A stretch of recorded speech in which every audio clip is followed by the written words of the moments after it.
Yeah, so probably a lot of you have seen the Oreo cookie versus statin video by Nick Norwitz. I have it in my show notes there, so you can look it up in the description.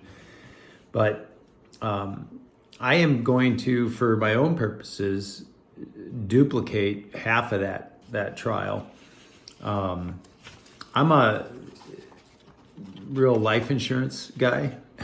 I've got a few policies on myself. I got policies on every family member. So I'm pretty adept at how to get life insurance and why to get it and that sort of thing. That's a whole nother video. But at any rate, as I've become a lean mass hyper responder, I've thought about, man, I would never pass a life insurance test, the physical. I mean, if I came through with my 429 LDL, they'd deny it flat out. They'd deny the insurance. And so I've been interested. I knew about you could introduce carbs and bring it down. And there was somebody somewhere I heard had figured out exactly what you had to do to get to pass a test, and I wanted to learn this on myself. I may not have to buy another policy on myself, but I might, and I want to know how I can alter this, because I personally am not leaning to the fact that my LDL is a problem for me. It gave me pause when I actually first noticed it and knew, I'd known what it was because I was following Dave Feldman and what he was doing. But when you see those numbers and they're yours, it gives you pause. You think, you heard what you heard. It's like I used to not salt my food because I heard what I heard, right? And so, I've got interest. I got a CAC score. It was 16. So it wasn't 0. It was 16. So what's that look like? What kind of soft plaque is? And it was in the left anterior descending. So that's the Widowmaker one, right? So is that all spread out and 13 little dots, 16 little dots, or is that all bunched up in one spot, or is there soft plaque on top of that? I'd like to know. So I'd like a CT angiogram personally, just so that I can see it. And so I've got a cardiologist test set for April. And so I have a little incentive to get some data on myself, and I'm probably going to be like, she's never had a patient like me. She's never going to have a patient that shows up with, 16 blood tests since the appointment was set or something. It's not going to be that many, but it'll be kind of close because I got my baseline test here for the next 15 days. Well, I'm into it already for 5 days. But last Thursday, it's Sunday right now. Thursday, I went in, got my blood drawn, and I just did minimum panel, the lipid panel, and I was checking my GGT because I hadn't done that on a previous one, and I wanted to see that, so I pulled that up as an individual test. And then insulin, I always want to see insulin, and I didn't do the basic metabolic panel, which I'm going to do on my subsequent tests here because it's not that expensive. Just do the basic, and then I'll have a glucose the day of. But I stopped by my daughter's place, who's type 1 diabetic, and borrowed a finger prick test, and I was 88 same day as the blood test. So 88 on glucose. My insulin was 1.6 below the reference interval. 2.6 to 24.9. So, they flagged me out as low on insulin. Oh, you look like you're type 1 diabetic. Yeah, but I have a 88 glucose. I have a type 1 diabetic in my, children, in one of them. I know what happens when you don't have insulin. You have a 600 for glucose. And so 88. So obviously my 1.6 is doing just fine. And then my LDL was actually low for being a straight up test. I was coming off, a few weeks of carnivore, straight carnivore, is 362, which of course they flagged out as high. But my previous was 388, and that previous was I'd done a 3-day sweet potato test. And so that came down 20 points from 19 points from 407, So that 388 was manipulated with some sweet potato. So this 362, I was interested. I ran a 23-hour fast before the test. And I was thinking I was going to drive the LDL higher by doing that longer fast. And it didn't. It came through at 362. Now, my insulin at 1.6, previous was 4.1. That might have been due to the 23-hour fast. But I would have expected the LDL to be a little higher, but it wasn't. My HDL was 118. And my triglycerides were 42. So that ratio is out of the park at 2.8 triglycerides to HDL, like 0.35 the other way around. So definitely better than 1-to-1. And so that's my best triglycerides to HDL ratio yet. And I'd gotten a particle test a couple weeks earlier. And that was on I think that was on my 407 LDL. And my size was 22.1, which that's a really good size for that. It's large, fluffy, right? So anything over 20.5 is considered large and fluffy. So I was 22.1. So I would imagine my size of particle is maybe even bigger since this is my best ratio, because that ratio was 2.0. Roughly 2.0 and change. So I would imagine I might be 22.5 or something if I'd have taken that. But so anyways, this is my baseline. I'm eating 100 grams by weight of a sourdough recipe that I have, and my daughter has figured out the exact carbs in this recipe. And 100 grams by weight is about 49 grams of carbs. And then sweet potatoes are like 21 grams of carbs for every 100 grams by weight.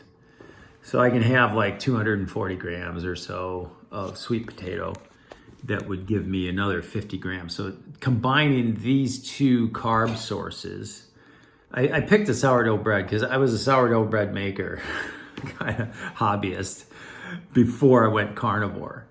And so I thought, well, it's kind of nostalgia. I can make some loaves again. I made a dynamite loaf yesterday. So I still got it. So I'm using the bread, and I eat the bread in the morning, and then I eat the sweet potatoes at night, just because I think the glycemic index, the bread is hotter in that regard. Bread beats sugar. Pure sugar is like 50, and sourdough bread is 55. So it metabolizes faster than sugar. So I always eat my protein first. So I eat 6 eggs and half pound of hamburger, whatever, and then I have my sourdough bread. So it's the last thing I eat. Same thing with the sweet potatoes. I just ate a steak, 2 pieces of chicken thigh fried in beef tallow with the skin on. So I just finished that, and right after this video, I'm gonna make up my sweet potatoes and have those. And it's like 5 o'clock at night. So then I've got exercises to do yet tonight. So I'll burn up some of that carbohydrate with my exercises. But at any rate, I'm doing about 100 grams of carbohydrate every day until the 8th. The 8th I'm going to test again. Well, I'm going to test tomorrow. I'm going to test Thursday and test next Monday, and I'm going to test, my final test will be Thursday the 8th. And so I'll have incremental tests throughout so I can see, when does my LDL get into an acceptable range for a life insurance test. So that's why I want to take incremental tests every 3 days, roughly, 3 to 4 days, so I can see, what I have to do if I know a test is coming up and it's scheduled. I can systematically start eating, carbohydrates, and I know that I'm going to test good for that test. So at any rate, there's my baseline. So I'm going to, run my own N of 1. I'm not doing the statin, of course, but I just want to see. This whole thing is an experiment of discovery in my own body. I want to see how my body responds. It'll be interesting to see too, do these added carbs impact my weight management? I've lost 30 pounds. I've been really set at 204, 205, 202. 198 was my low. That was in December. And then, we had some Christmas parties and stuff. And I didn't really cheat. I cheated with keto. If you call that cheating. I was almost exclusively carnivore. I have added cocoa. I have coffee, of course. And then I have a square, maybe 2 squares of cocoa,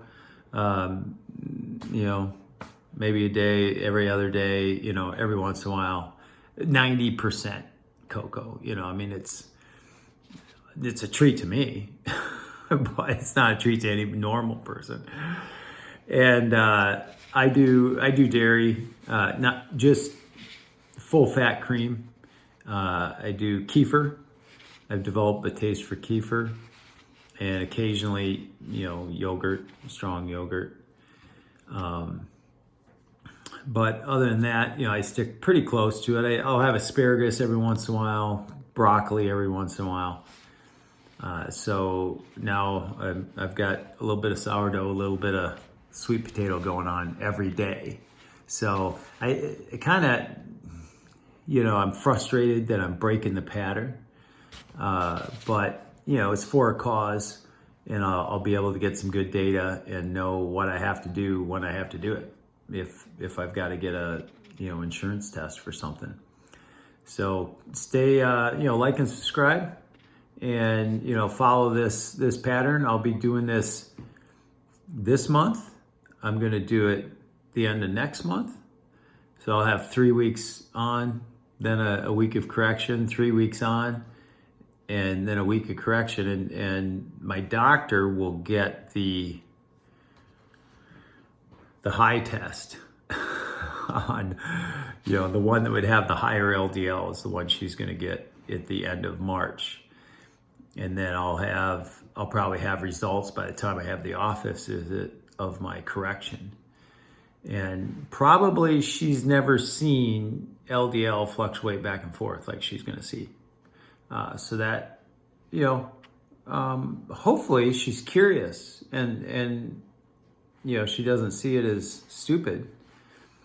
But I want her to see the high one because I'm going to continue doing carnivore, and I want the CT angiogram. And then I want a CT angiogram in a year. Just like the other Dave Feldman test. I want to see that on myself.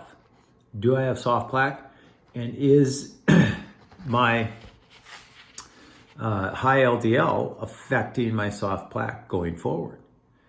And, the more of us that do this, the more cardiologists are going to learn that you only know what you know. You don't know what you don't know because you don't know it. Makes sense. So hopefully she's curious and this is an enjoyable visit for her. I'm not going to try to be a jerk or anything. But if she doesn't give me my CT angiogram, gonna have to go somewhere else, but I'll get one. But at any rate, I hope I can encourage her to get me one. And then I hope she's watching it so that more and more doctors can see what we're doing, what we're finding out, and that this could be, we could break open the lipid hypothesis and just say, that was a hypothesis. It never was proven. And maybe this is proven. So let's walk a mile and see a mile, and we'll see. Nothing is so securely lodged as the ignorance of the experts. F.A. Hayek. Think about that. Game of Trees. And the ageless arborist. We're having fun. Like and subscribe. See you next time.